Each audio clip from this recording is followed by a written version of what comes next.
Namami buddham gunasagarantam satta sada hontu sukhiya vera Kayo jinguncho sakalo dugando Gacchante sabbe maranang ahanca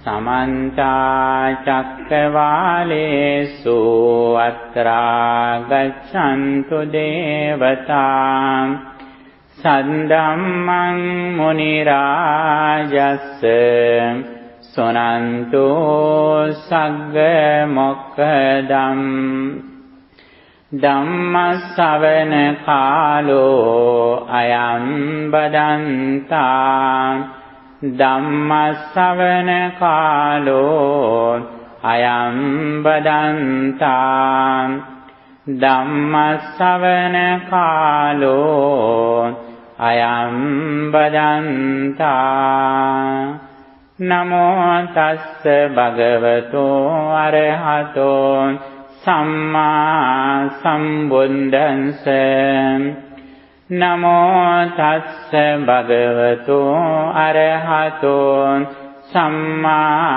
sambuddhassa Namo tassa bhagavato arahato Samma sambuddhassa Kinso janeti purisang kinso tassa vidavati Kinso sansara mapadi kinso tassa mahabbayam Tanha janeti purisang chittamassa vidavati Santo sansara mapadi dukkhamassa mahabbayam Homage to the exalted one, the worthy one, the perfectly enlightened one. Sadhu, sadhu, sadhu. Dear friends in the Dhamma, today we are going to discuss one of the main topics in Buddhism, one of the discourses, Pathama-janeti Sutta, which comes in Samyutta Nikaya. In English we can say it birth. It is not just birth, it is the birth of ignorance. And however here we can discuss several important topics in Buddhism like tanha or craving and chitta or mind, sansara or sansaric journey, and satta, a person, sentient being, and dukkha or suffering. When we discuss Buddha's message, Buddha always explain how we succeed our life. We all want to succeed our life. Success, that always we wish. How do we succeed our life? Our success depends on our happiness. If we are unhappy, actually we are not successful. Our success depends on our happiness. Therefore, happiness is very important. Happiness, we do everything in the name of happiness. This is the Buddhist path, okay? And how do we see our happiness? Our happiness depends on how far we have eradicated, how far we have overcome anger and craving.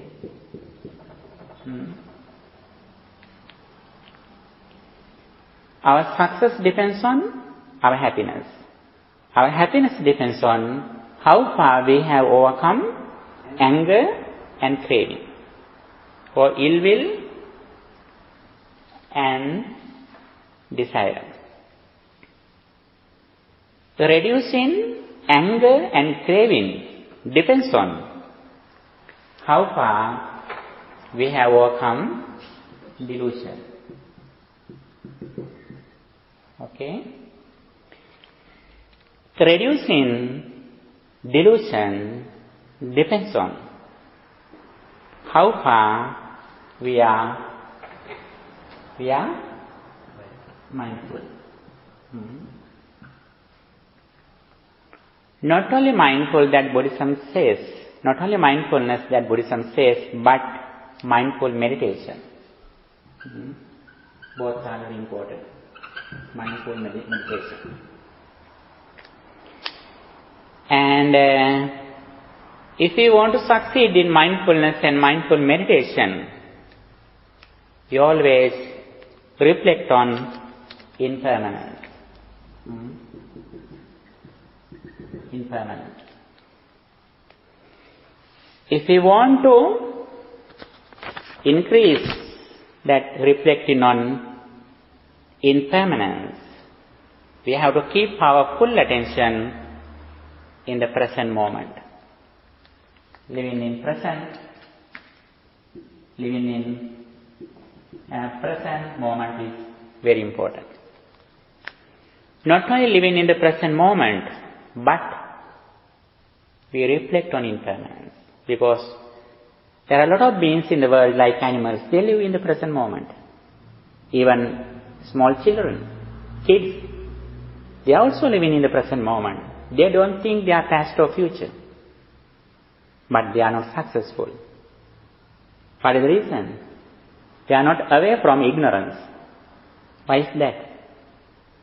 When they experience something, suddenly their mind is fixed in outside material things and persons. That is why they suffer when they look at some unpleasant things and persons.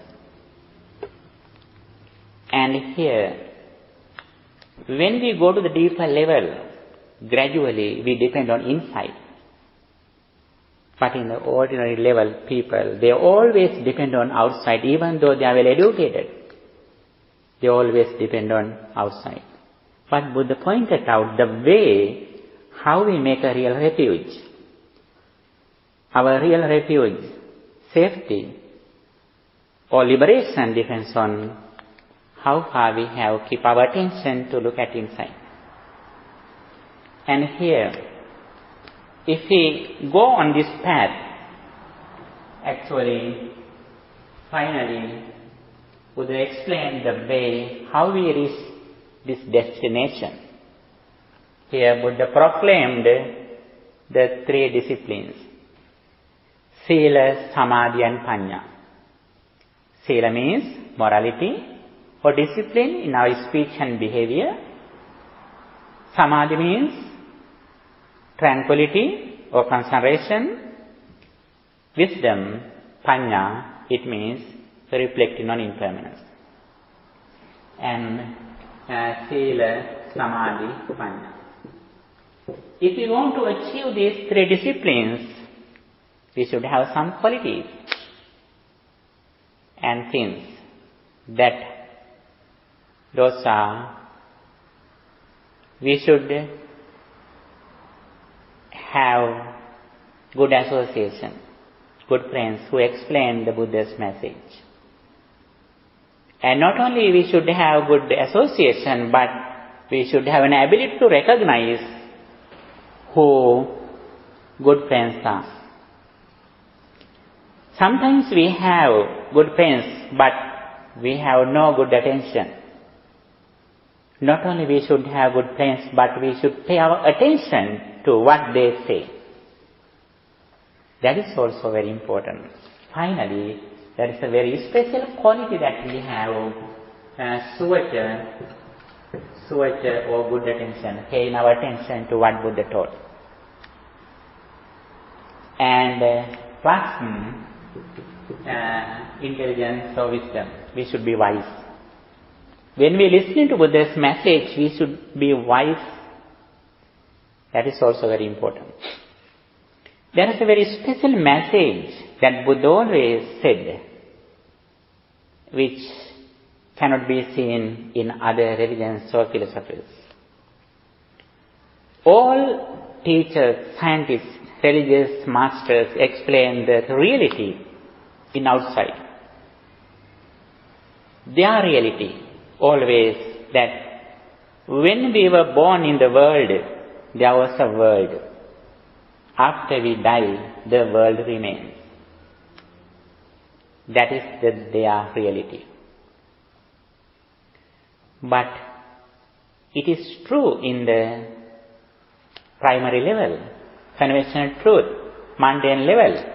But when you go to the higher level, supramundane level, or ultimate truth, it is not true. We create the world at the moment according to our present mental conditions.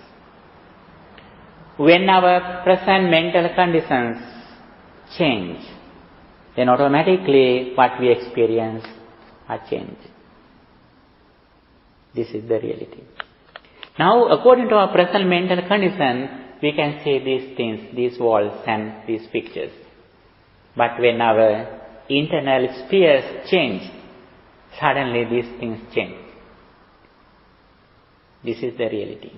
But even scientists, they say that if I can divide these things up to atoms, then anybody can understand it. Anybody can experiment it. It is true only in the conventional truth. This is the wall. This is the wall for my inner internal objects. When my internal objects, mental formations change, suddenly these things change. And this is the way that Buddha explained in his 45 years. Little by little, we should go forward on this path, reaching the destination, which is success. Success is our main purpose of everyone. Here today, we are going to discuss one of the discourses which comes in Samyutta Nikaya, Pathama-janeti Sutta. Janeti means birth. There are two discourses like Pathama-janeti Sutta and Dutiya-janeti Sutta. First, birth discourse and second, birth discourse. That is why we say this Pathama-janeti Sutta. It is not just birth. Buddha explains here the birth of ignorance or delusion. One day, at a night, a deity came to the Buddha and asked 4 questions, say in extensa. He says that, Kinsu janeti purisang, kinsu tassa vidhavati, kinsu sansara mapadi, kinsu tassa mahabbayam. He asked Buddha, Kinsu janeti purisam, what gives birth to a person? That is his first question. What gives birth to a person? The second one, Kinsu tassa vidhavati, what do they have that runs about? Kinsu sansara mapadi, what enters transmigration or sansara? Kinso tassa mahabbayang, what's their greatest fear? Those are the questions that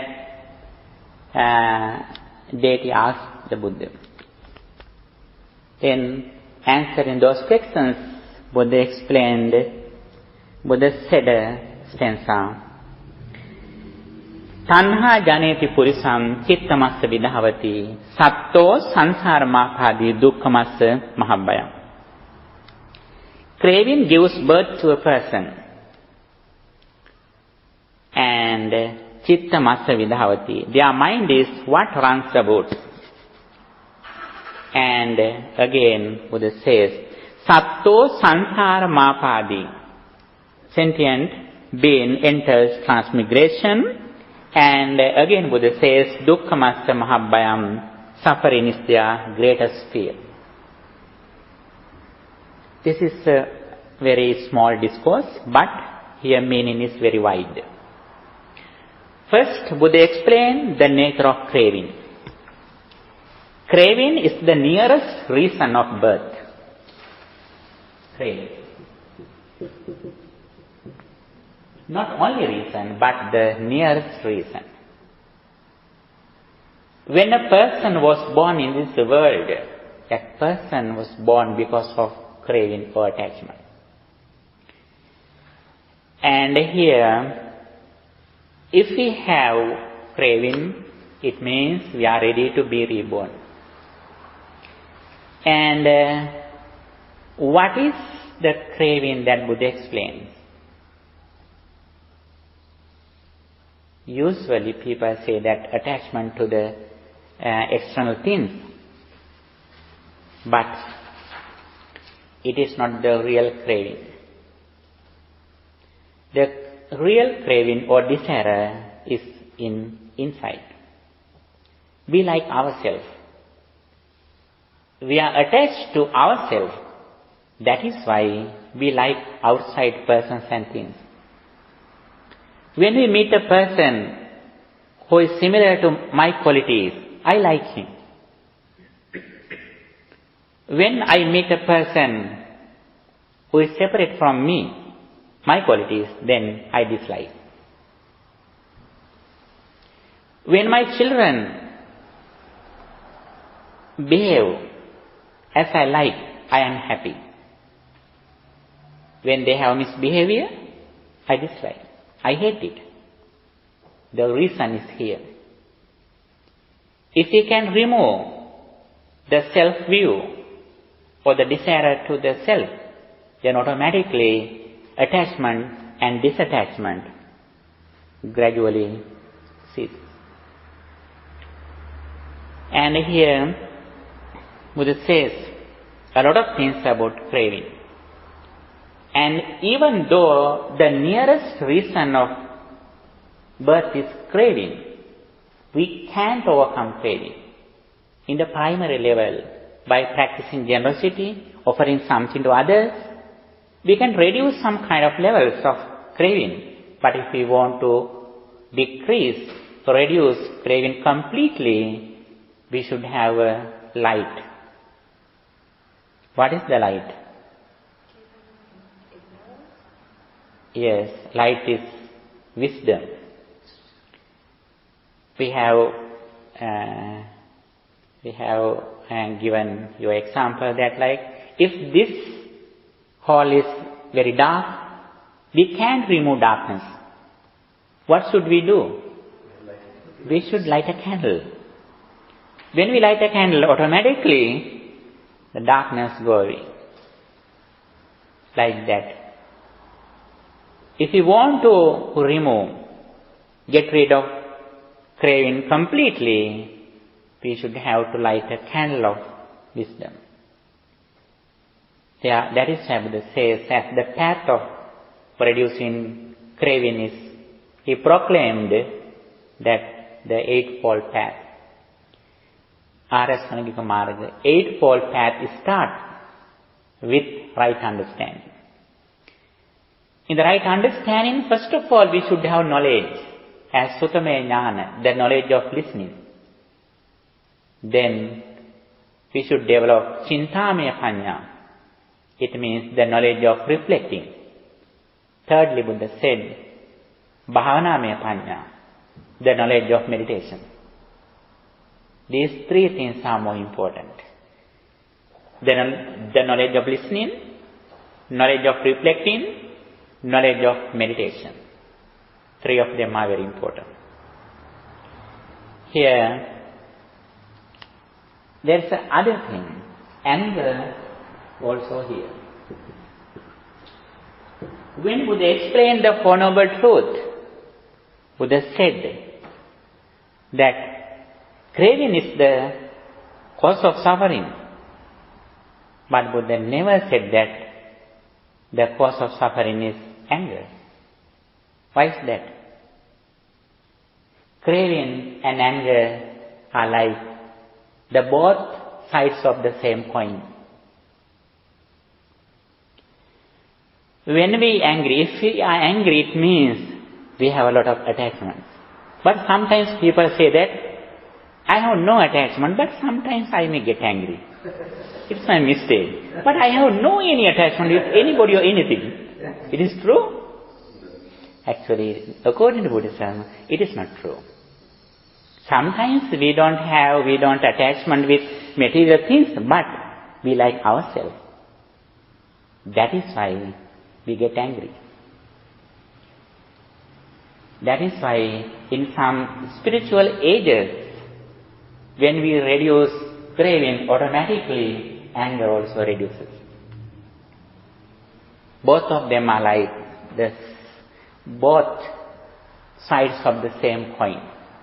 When we throw a coin, both sides go throw away. And that is why Buddha said, if you want to overcome suffering, you have to overcome craving. If you want to overcome or get rid of craving, you have to develop your wisdom. When you develop your wisdom, then gradually anger and craving decrease. And the first thing Buddha said that the beings or people are going from birth to birth because of craving. And Buddhism Buddha explained us to give up craving but not give up things or persons.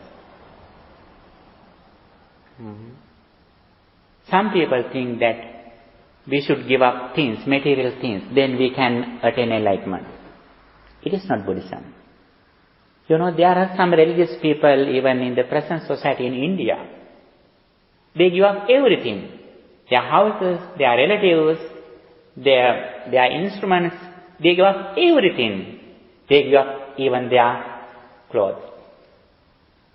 Jaina, that is a religion in India as Jainism. Actually, some of Jainism people, they remove even their clothes. They think that suffering arises because of material things, outside, external things. That is why they remove everything. But that is not Buddhism.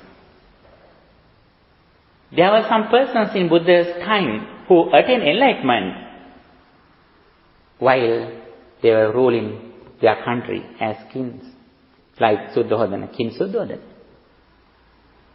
When we remove our self-view or attachment to inside, then automatically we have overcome attachment. But in the primary level, we have to practice generosity. It is very important. Because some people have a great attachment to their material things. That is why we practice in the primary level generosity. But that is not the final solution. For the final solution, we have to practice 3 disciplines for Eightfold Path. And this is the nature of craving. The second one, the deity asks that what do they have that runs about? Buddha says, their mind is what runs about. Because of mind, we are going from birth to birth. And here, it is very important to understand the nature of mind. It is a very complex topic in Buddhism. And mind is explained in several stages. In Buddha's language, in Pali, there are several words like synonyms. Chitta, Mano, Vijnana. According to the role of mind, there are several names for mind. Chitta, Mano, Vijnana. And there are no some English words to explain these words in Pali. Chitta means mind. Mano means, Mano also mind. Vijnana means consciousness. But their natures are different. However, mind means the present thought that we have. Mind is not alone. It always with mental formations. Mind can be separated. It always mixed with mental formations or mental objects like tea or coffee. When we see a coffee or tea, we can't separate water from coffee or tea. Like that. Our mind is always mixed with mental formations. If we want to purify our mind, we should recognize our mind, mental formations. And then we should develop our attention in the present moment as mindfulness. Then we should reflect on as it is. Special thing is when we are going to purify our mind, we should keep our attention in the present moment, because our mind always go here and there to past and future. Training our mind is a regular path that Buddha explained. And thereby Buddha says the fourfold mindfulness. Kayanupassana, the contemplating on body, contemplating on feelings, contemplating on consciousness, contemplating on mental objects, Dhammanupassana. These four things are very important when we are going to recognize our mind. You always reflect on what kind of thoughts now I have in my mind. First, we should recognize what is the nature of my present mind. We don't need to remove our negative thoughts, but the first thing is we recognize the present condition of our mind. Whether my mind is lustful, whether my mind is angry, whether my mind is generous, we should think. Then the second level, the contemplating on mental formations, we overcome negative thoughts and we generate positive thoughts. There are some people in the society and in the religious studies, some people think that we should not think anything. Then we can achieve the enlightenment. It's Buddhism? No. Buddha never said that you should not think anything.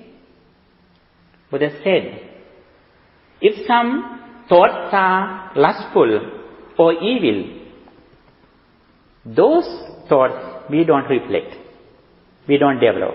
But there are some positive thoughts, such as generosity, morality, and insight. These are the thoughts that we should develop. Buddha said, Nacinti yanto puriso visesam adhigacchati. If a person doesn't contemplate on positive thought, he never reaches success. That is why Buddhism never says us not to think. We should think in positive way, where we can generate positive thoughts as impermanence, suffering, and no soul. Anicca, dukkha, anatta. These are the thoughts. These are the perceptions, sanya, perceptions that we should develop in our mind. And here, we are going from birth to birth with a mind, but that mind is not permanent. Some people think that even though our physical body changes, our mind is permanent. But Buddhism never says it. One day, there was a disciple of Buddha. His name was Sati. Reverend Sati said that there is some mind which is permanent, which goes from birth to birth. This is said by Buddha. Then Buddha asked, Buddha told him to come him, and Buddha asked, this is not my message. Even though you said that this is Buddha said that? I never said that. There is a permanent mind or consciousness which goes from birth to birth. But the thing is, past, the very nearest past mind or our mental thought influences the present thought, but the past thought ceases in past. It passed, influencing next thought. Then present thought influences next thought. But the present thought doesn't go to the same way to the future. It has a combination. It has a relationship. But the present thought ceases at the moment without remaining anything. But the present thought always influences to next thought. This is the nature of our mind. Actually, what they said. There are several things that what we should not think to end. One of them is mind. If you are going to think mind completely, then we will get upset. There are several topics that Buddha explained. We can't understand completely, even we became arahant. This is a subject to the only Buddha. There are several subjects like world, universe. The other one is qualities of the Buddha. Another one is the karmic law. The other one is mind. The other one is beings in the universe. There are many beings, many kind of beings in the world. Those are the unthinkable topics that Buddha has explained. One of them is mind. But we should recognize our own mind by practicing meditation such as the contemplating on consciousness and the contemplating on mental formations. We should recognize our present thoughts. What kind of thoughts at the moment that I have? Then the second level, we are ready to overcome those negative thoughts and we develop positive thoughts in our mind. Next question is that the deity asked the Buddha, Kinsu sansara mapadi. It means, what enters transmigration? Buddha says, a sentient being enters transmigration. Sentient being means the person who goes from birth to birth. And Sutta means, sometimes we may think that this is a permanent person. Actually, it is not permanent. One day, there is a very special discourse as Vajra Sutta, the discourse of Vajra. It says, very special example, that page number 3. Yatahi anda sambhara hoti saddho pratoiti. Evam khandesu sattesu hoti sattoti sammuti. When the parts are assembled, we use the word chariot or vehicle. So too, when the aggregates are present, sentient being is the convention we use. It is depend on the conventional truth. Even though we say there is a person, actually, this is not a person except five aggregates. The person is the combination of five aggregates. Like when we see this like that, this is only 5 fingers.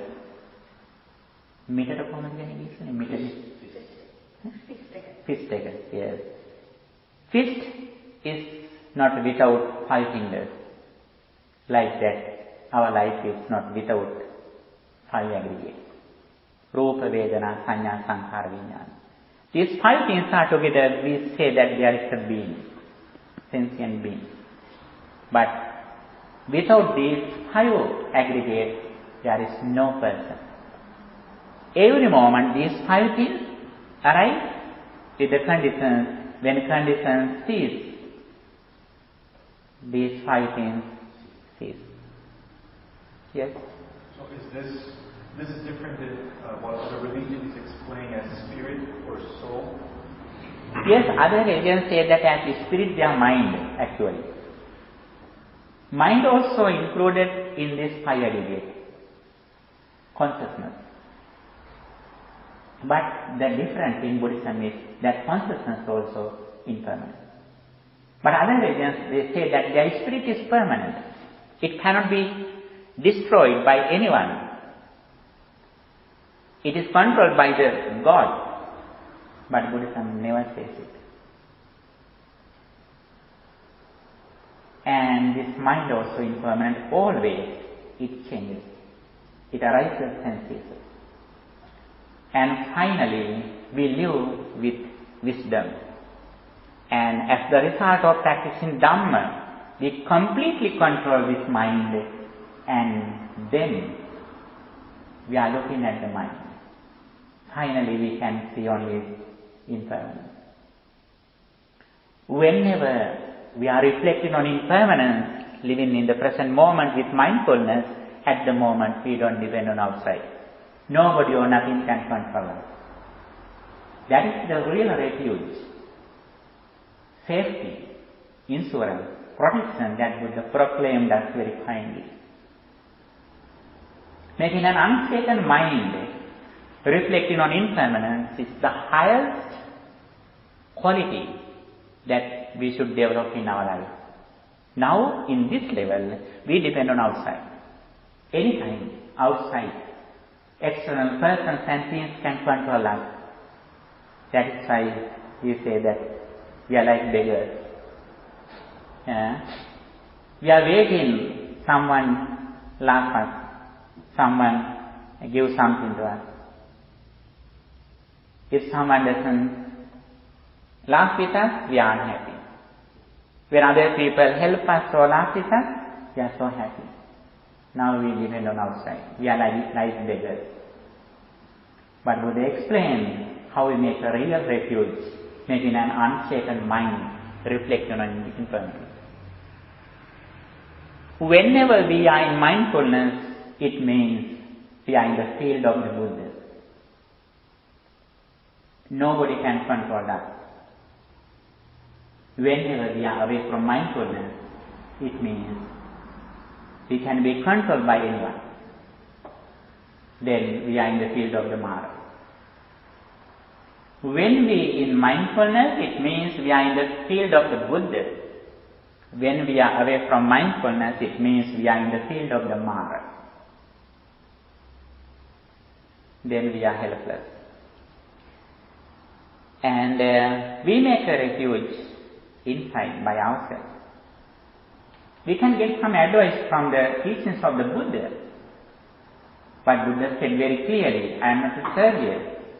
I am only a teacher who points out the facts. You make yourself by yourself. And here, samsara. A sentient being is going from birth to birth. And this is the thing that Buddha said. Then again that God or deity asked the Buddha, what is their greatest fear? Buddha says, suffering is their greatest fear. Suffering, actually this is the word that we can use in English, but it is not the real translation from the Pali word dukkha. We can use several words. Suffering, unsatisfactoriness, or dissatisfaction. There are several words we can use, but those words are not successful. But here we should understand the real meaning of suffering that Buddha pointed out. Suffering is not the pain in our physical body. It is the common suffering. But Buddha has explained the deeper suffering in our life. In the primary level, we can see some kind of sufferings in our life.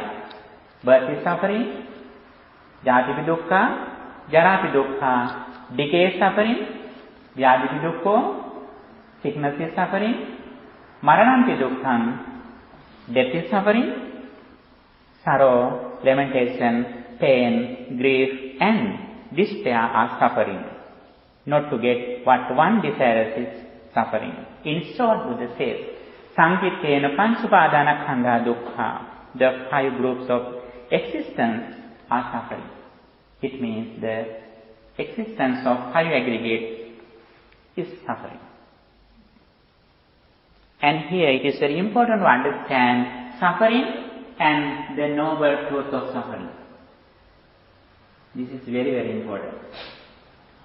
This is the place that Buddhism is different from other religions and teachings. Suffering, and the noble truth of suffering. The noble truth of suffering. What is the difference between suffering and the noble truth of suffering? Suffering can be seen by anyone. Birth is suffering, decay is suffering, sickness is suffering, death is suffering, lamentation, grief, pain are suffering. Anybody can understand it. Buddha realized this suffering before he did his renunciation. When he went to the path with Channa, he realized Ledek Mahalek Malminya. Then he realized death is suffering, decay is suffering, sickness is suffering. Buddha realized before he did his renunciation, great renunciation, before he gave up his palace. As a prince, he realized suffering. But the knowledge that he realized under the Bodhi tree in Bodh Gaya is different from this suffering. That is why Buddha said, Pubbe Ananusatesu Dhammesu Chakkung Udapadi. I gained the knowledge I never seen before. People think that suffering is outside. But it is suffering, but it is not the noble truth of suffering. Noble truth of suffering is that if we think there is some person or thing outside, that is the noble truth of suffering. Ordinary people think that death is suffering, sickness is suffering, decay is suffering, separation is suffering. But we meet these sufferings because of we make some people and things outside. But in the outside, there are no people or things. In the outside world, there are only 4 fundamental elements. What they are? Earth element, water element, fire element, and wind element. These 4 things are only in the outside world. When those things are together, we think that there is a person, there is a chair, there is a water. We name something. But there are only 4 fundamental elements. If we meet some people or things outside, it means when those things and persons, people change, we are suffering. Because we have met people and things outside. If you think this is my mom, this is my brother, this is my son, this is my brother, if you think, then you change. I may get unhappy. Because I think there is a person outside. But we make people and things inside. Because of our own view, delusion, ignorance. Buddhism teaches us how we remove this ignorance. Then as soon as we meet a person, we can recognize those people, but deeply we understand what is here. We see beehive, but we don't see bees. Like that. We meet people, things, but we don't know the primary things which are aggregate. But Buddha explained us how we make a mind that as soon as we meet a person, if we have an ability to recognize those primary things, like bees in a beehive, then we are clever to overcome suffering. It doesn't mean that we don't respond to people in the world. Actually, we are sensitive. We respond to others. But we do everything consciously, mindfully, wisely. Ordinary people's minds are fixed in outside and they respond to others. But we, who know the Buddha's message, respond to others with this understanding. If someone can understand suffering, he may understand not only suffering, but he realizes the cause of suffering, the cessation of suffering, and the path that leads to getting rid of suffering. Those four things are together. If someone can understand, realize that suffering, this is suffering. Suffering means, the noble truth of suffering means not only death, sorrow, lamentation, pain, decay, sickness, but having some people and things outside. If you are ignorant that there are some people and things outside, this is suffering. This is the noble truth of suffering. Then we are not away from suffering. When they change, we may cry. We are unhappy.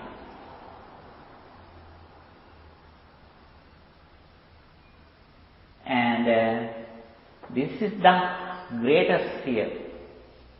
Suffering is the greatest fear. This is the thing that we have to remove. Buddha proclaimed not only suffering, but he explained the cessation of suffering. That is the very important thing. Some people think that Buddhism always explains suffering. Actually, not only suffering, Buddhism has explained the path that leads to getting rid of suffering. The interesting thing in Buddhism is that other religious people explain their liberation after they die. Their liberation is invisible. But the liberation that Buddhism proclaims is visible. Before we die, we can realize, we can see the results. After we realize this message, reality, sublime truth, we can live further without any attachment. Like a lotus flower which came from mud. Although we live in the society who have defilements, negative thoughts, we also live in the same society without defilements, like a lotus flower. And here, that is the last question's answer that Buddha gave to that deity. There are 4 questions here that Buddha has given here. The other thing is samsara. Samsara is transmigration, or samsara means going from birth to birth. It is not permanent, but change in our forms, physical forms, and change in our mental formations. We have been going here and there with new birth. Actually, not only Buddhism, that is explained by, there are some scientists like, psychiatrists who do some hypnotism. Actually, they also have discovered the rebirth. And not only rebirth they have discovered, but they have explained the connection, this birth and our previous birth. And there are a lot of experiments which have been done for many years, more than 4 or 5 decades. And now the reincarnation is a very famous topic in the world. A lot of people, without any religious differences, a lot of people believe it.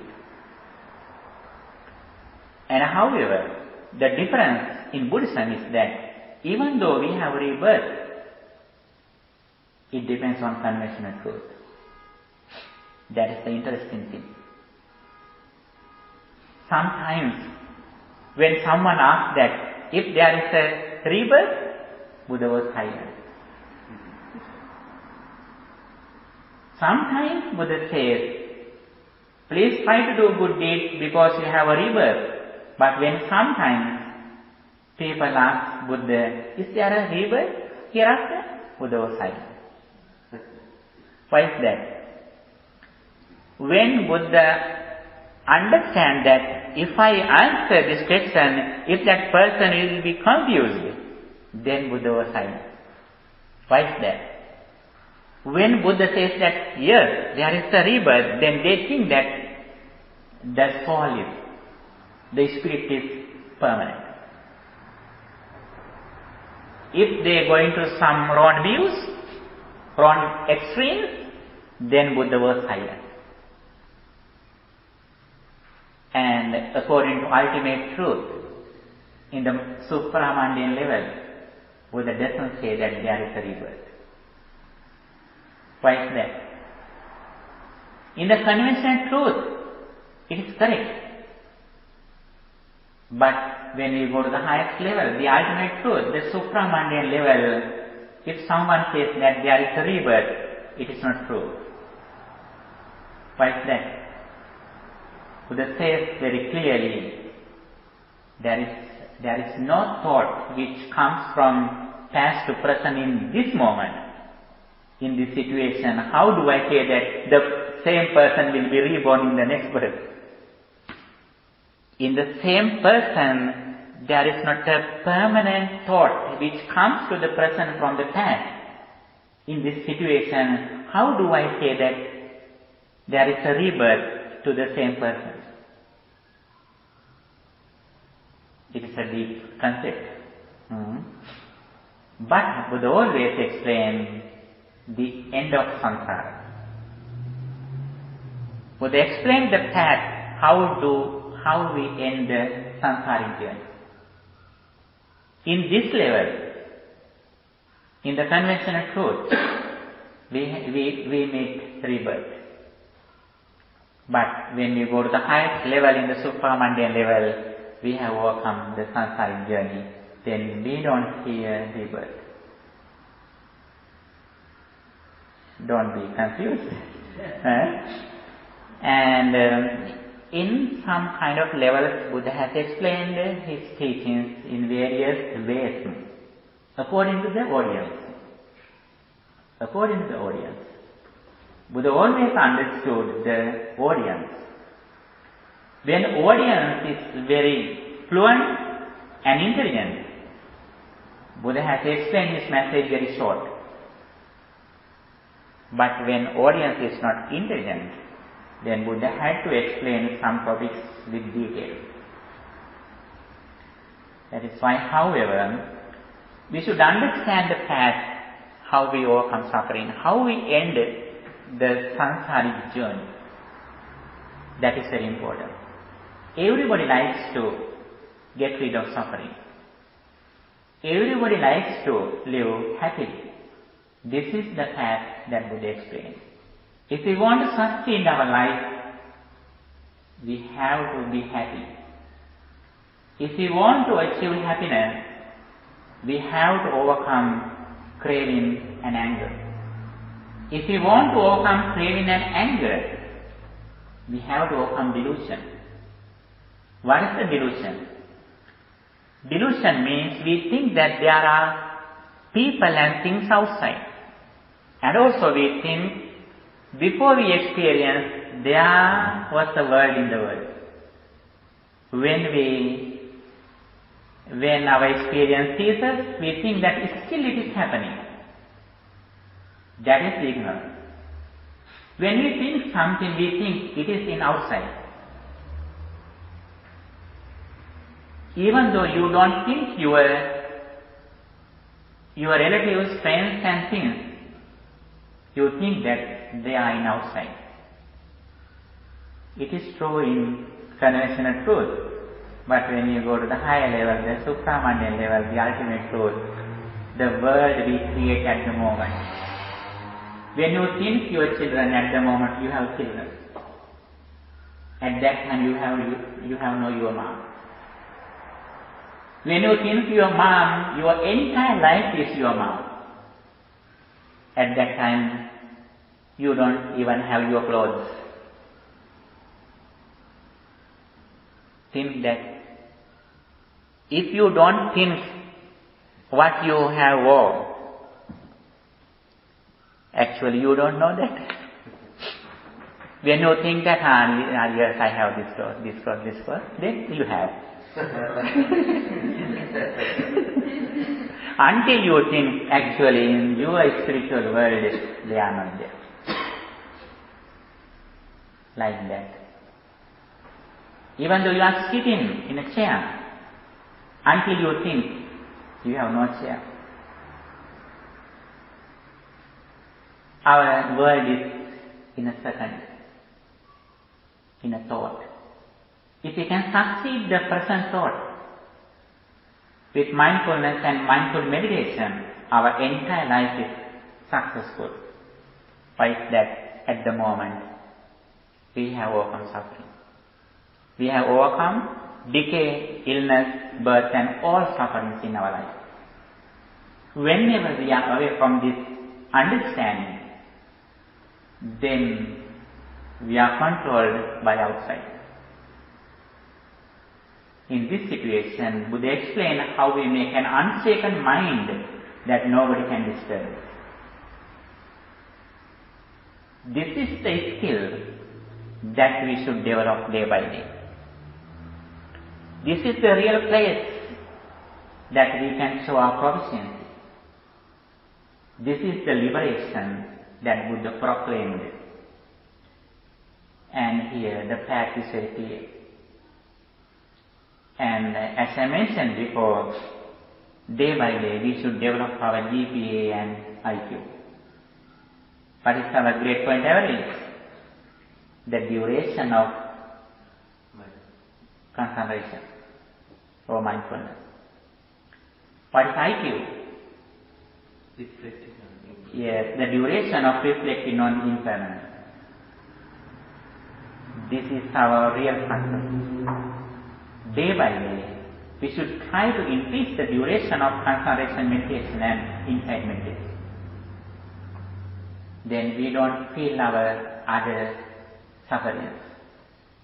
Even though we are sick physically, mentally we are healthy. And this is the place where we should develop our skillfulness. Okay, this discourse has explained several topics, even though it is very short discourse. I have separated those topics and details: craving, mind, sentient being, transmigration and suffering. And finally, Buddha said, for all beings in all spiritual stages, that to practice only things, reflecting on arising and ceasing of five aggregates. Our entire life is five aggregates. Rupa, Vedana, Sanya, Sankhara, Vijnana. Those 5 things are together. Always those things arise and immediately those ceases. If we can keep our full attention in this reality at the moment, we don't depend on any material things or even our mind. Sometimes we think that material things are impermanent, but mind is permanent. My soul or my ego. But it is also impermanent. When we practice concentration meditation, we depend on mind. When we practice insight meditation, the cultivation of insight meditation, then we don't depend on even our mind. We completely live in wisdom, seeing the world reality as it is, which is impermanent, arising and ceasing. Finally, Buddha says, we have to think only one, that arising and ceasing of our present thought. At the moment, we have real refuge. That is the place that Buddha said, Attadipa bhikkhave vihakata sarana nānya sarana. Dwell with yourself as an island, as a refuge, with no other refuge. Dhammadipa bhikkhave vihakata dhamma sarana nānya sarana. Dwell with yourself, with Dhamma. No other refuge. This is the real refuge, making an unshaken mind. And then we are so fortunate in this world. We were born not to be reborn. That is why we were born in this time. And we are so fortunate to listen to this message. And day by day, we should try to go forward, practicing this Dhamma. Then we can see the result of our life. Is there any question that you have? Okay, thank you. Actually, day by day, we are going to the deeper level, discussing with deep concepts in Buddhism. You are so fortunate if you come to the class continuously, then you can find some special doctrines in Buddhism. Okay, you are so fortunate. And I wish you all the best by the power of all this spiritual energy that we acquired at the moment. May our departed relatives also receive this spiritual energy. May they enhance their spiritual energy. May they enhance their life. And finally, may they also attain final bliss of liberation. With that intention, let's transfer these merits to our beloved departed relatives too. Idamme ñātinam hotu sukhitā hontu ñātayo. Idamme ñātinam hotu sukhitā hontu ñātayo.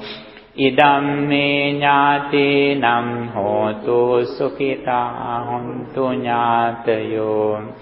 By the power of all this spiritual energy, may guardian deities and angels also receive this merit, and may they enhance their spiritual energy. May they keep their eye on you too. May they also attain final bliss of liberation.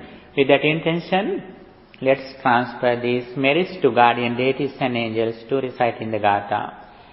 Ākāsattā ca bummata devānāgā mahiddhikā puññantaṃ anumoditvā chiraṃ rakkhantu sāsanam. Ākāsattā ca bummata devānāgā mahiddhikā puññantaṃ anumoditvā chiraṃ rakkhantu desanam. Ākāsattā ca bummata devānāgā mahiddhikā puññantaṃ anumoditvā chiraṃ rakkhantu tvaṃ sadā. By the power of all these meritorious activities, may you be well, happy and peaceful. May your all righteous wishes meet with success. Finally, may all of us attain final bliss of liberation, Nibbana. Sadhu, sadhu, sadhu. Dukkham pantā ca niddukkha, bhayam pantā ca nidbhayam, Sokam pantaca nissokam Hontu sambe pipanino Dukin pelena sat Dukin medetva Bien pelena sat Bienati vetva Sovin tevena sat Somnas vetva Nitin me hama sat Suvapat vetva Sadhu, sadhu, sadhu. May all beings be well, happy and peaceful.